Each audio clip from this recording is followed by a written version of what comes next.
guys, welcome back to my channel. So guys, I am Nancy Yadav and today is a day 8 of advanced English course का, जिसमें हमने आज day 8 में पहुंच चुके हैं, जिससे हमने डे 8 में बहुत सारी चीज़ें पढ़ी है जो हमारी ग्रामर को इम्प्रूव करते हैं। और ये पार्ट ऑफ स्पीच का एक टॉपिक है जिसको आज हम कवर करने वाले हैं, जो है हमारा एडवर्ब। तो एडवर्ब से समझने से पहले हम एक बार ये समझते हैं कि आप कभी सेंटेंस बनाते हो उसको कैसे बनाते हो। तो यहाँ पर हम रफली जो इतना पेज है वो अपना समझने के लिए करते हैं, बाकी आगे जो हम पढ़ेंगे वो मैंने यहाँ पर लिखा है। मेरा बोर्ड छोटा है गाइस, तो इसमें मुझे बहुत दिक्कत होती है, इसमें थोड़ा सा आप कोऑपरेट कर लेना। सो गाइस, अगर आप कोई भी सेंटेंस बनाते हैं तो वो मेनली सब्जेक्ट और आपका वर्ब और प्लस ऑब्जेक्ट से मिलकर ही बनता है। जैसे मैंने बोला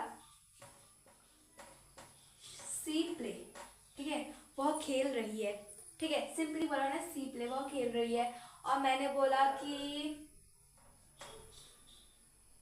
आई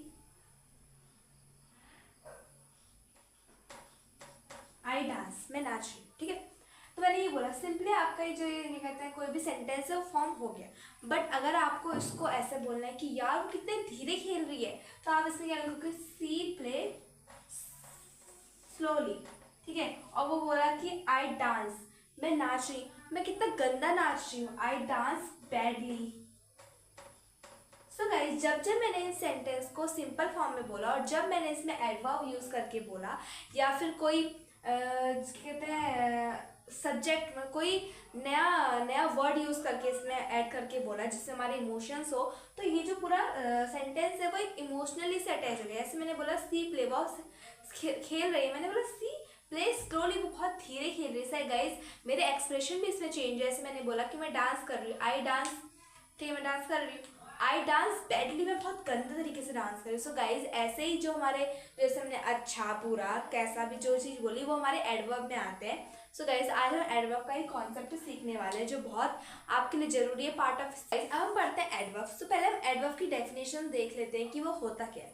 सो एडवर्ब हमारा क्या होता है, adverb is a word in a sentence that describe a verb और एडजेक्टिव और एडवर्ब। सो गाइस, जो एडवर्ब होता है किसी भी वर्ड में उस सेंटेंस को डिस्क्राइब करने के लिए यूज किया जाता है, किसी वर्ब को, किसी एडजेक्टिव को या फिर किसी एडवर्ब को, ठीक है। और साथ साथ also describe the quality of the verb, ये मेनली क्वालिटी बताता है किसी भी वर्ब की, एडजेक्टिव की और एडवर्ब। मतलब मैंने आपसे क्या बोला, ये एडजेक्टिव के साथ भी एडवर्ब लग जाता है कभी कभार, और ये एडवर्ब की भी एडवर्ब का भी एडवर्ब लग जाता है कभी कभार, जो हम सेंटेंस में देखेंगे। उससे पहले हम ये सीख लेते हैं कि आपको मैंने मेनली बता तो दिया है कि एडवर्ब क्या होता है किसी भी सेंटेंस की। वैसे इसको हिंदी में बोलते हैं क्रिया विशेषण, मतलब किसी भी सेंटेंस की जो वर्ब है उसकी विशेषता बताने के लिए हम इसका यूज करते हैं, इसलिए इसको क्रिया विशेषण या फिर एडवर्ब कहते हैं। सो गाइस, हमने यहाँ पर सीख लिया है कि एडवर्ब होता क्या। अब हम सेंटेंस में देखते हैं कि आप कैसे इसको देख पाओगे कि एडवर्ब कहाँ पर है और कहाँ पर लगा है। जैसे मैंने कुछ सेंटेंस लिखे, मैंने बोला सी स्माइल्स हैप्पी। सो गाइस, अगर मैं सेंटेंस आपका सी स्माइल्स की बोलती तो वो आधा रहता, और मैंने बोला हैप्पी मतलब कुछ खुश होके वो स्माइल कर रही है। सो गाइस, यहाँ पर हमारा जो एडवर्ब है हमारा हैप्पी हो जाता है। जैसे मैंने बोला सी साउट्स लाउडली, वो बहुत तेज बोल रहा है, वो बोल रहा है, बहुत तेज चिल्ला रहा है, फिर बोल रहा है, तो यहाँ पे जो लाउडली है वो भी हमारा एडवर्ब हो जाएगा। सेकंड मैंने बोला माय पापा स्पीक टू अस एंग्रीली, मेरे पापा है मुझसे बोल रहे बहुत मतलब गुस्से तरीके से, मैंने यहाँ पे बोला एंग्रीली, तो ये भी हमारा एडवर्ब हो जाएगा। जैसे मैंने बोला द पेंट ऑफुली, ठीक है, तो ऑफुली मतलब कि जो पेंटर है वो अच्छे से पेंट नहीं कर रहा है, ठीक है, तो ये भी हमारा एडवर्ब हो जाएगा। इसमें बोला my sister is extremely clever, जो एक्सट्रीमली वर्ड लगाया हमने ये भी हमारा एडवर्ब हो जाएगा। सो गाइस, आपने एडवर्ब मतलब ढूंढना देख लिया कि सेंटेंस में कैसे लगता है। मैंने आपको मेनली बता दिया कि एडवर्ब होता क्या है मेनली, ठीक है। सो अब हम चलते हैं इसकी जो टाइप्स ऑफ एडवर्ब है वो एक अलग अंदाज के तरीके से, जो आपने कभी यूट्यूब में नहीं देखा होगा मेनली। तो आगे चलते हैं। तो हेलो गाइस, अब हम आ गए हैं यहाँ पर टाइप्स ऑफ एडवर्ब की तरफ, जो मैंने इतना बड़ा चार्ट बनाया है। आपको आई थिंक मेरे हिसाब से तो आपको नहीं समझ आ रही मेरी राइटिंग, बट राइटिंग में मत जाओ, मैं आपको बोल रही हूँ, आप उसको देखो।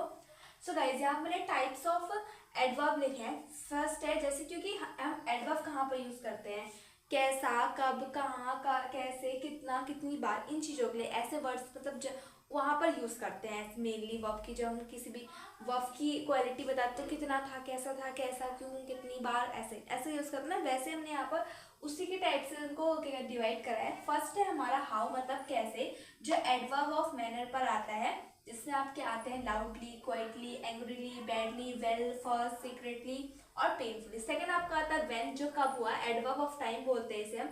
Now, yesterday, soon, later, tomorrow, already, tonight, late, last year या फिर last month. Adverb of place जिसको हम वेयर या फिर कहाँ के लिए करते हैं, here, back, outside, down, indoors, towards, there, nearly. आपका जो उसके बाद आता है हाउ मच, कितना था, तो एडवर्ब ऑफ डिग्री कहते हैं इसे।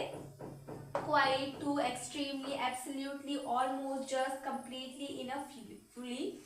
सेकेंड आपका आता है हाउ ऑफन, जिसका होता है कितनी बार, इसका एडवर्ब ऑफ फ्रीक्वेंटली बोलते हैं, जिसका always, sometimes, often, usually, never, generally, frequently और ओकेजनली। सो गाइज आपने यहाँ पर टाइप्स तो पढ़ लिए, बट इनका यूज कहाँ पर होता है, इनकी पोजीशन किस तरीके से लगती है, वो आगे सीखने वाले एकदम सिंपल तरीके से। आपको थोड़ा सा इसमें तो घूमने की जरूरत नहीं है, एकदम आसान सीखेंगे। और लास्ट में आपको लास्ट बनाने की क्लास में इसके जो हमारे एग्जाम में जो जिस टाइप के क्वेश्चन पूछे जाते हैं वो हम सीखने वाले हैं, तो आपको लास्ट तक बनना है। आगे चलते हैं, हम पढ़ने वाले हैं कि हम किसी भी एडवर्ब की पोजीशन कहाँ पर लगाते हैं। अगर एडवर्ब ऑफ मैनर है तो वो कहाँ पर लगाएंगे, एडवर्ब ऑफ टाइम है तो वो कहाँ पर लगाएंगे, एडवर्ब ऑफ प्लेस है तो वो कहाँ पर लगाएंगे। सो गाइज इनको देखने के लिए मैंने आपको चार्ट बनाया जो हम सिंपल में समझने वाले हैं। जैसे adverb of manner, adverb of place और एडवर्ब ऑफ टाइम, ये जो तीनों होते हैं, ये एंड ऑफ द सेंटेंस में लगते हैं। इसमें लिख देती हूँ, end of the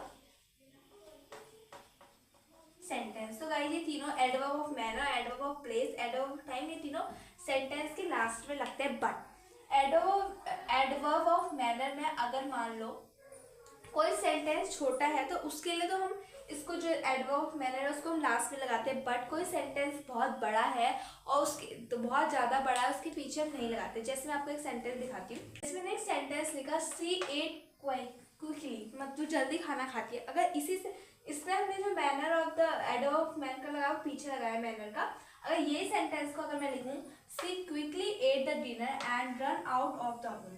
so guys मैंने इसमें सेंटेंस मेरा बहुत बड़ा है तो इसके पीछे हम इसलिए क्विकली नहीं लगाएंगे, इसलिए मैंने एडवर्ब ऑफ मैनर को आगे लगाया है, जिससे कि वो सेंटेंस अगर बड़ा है, मान लो बहुत बड़ा है, तो उसके लिए आप पीछे नहीं लगाते हैं, उसके लिए आगे ही लगाते हैं।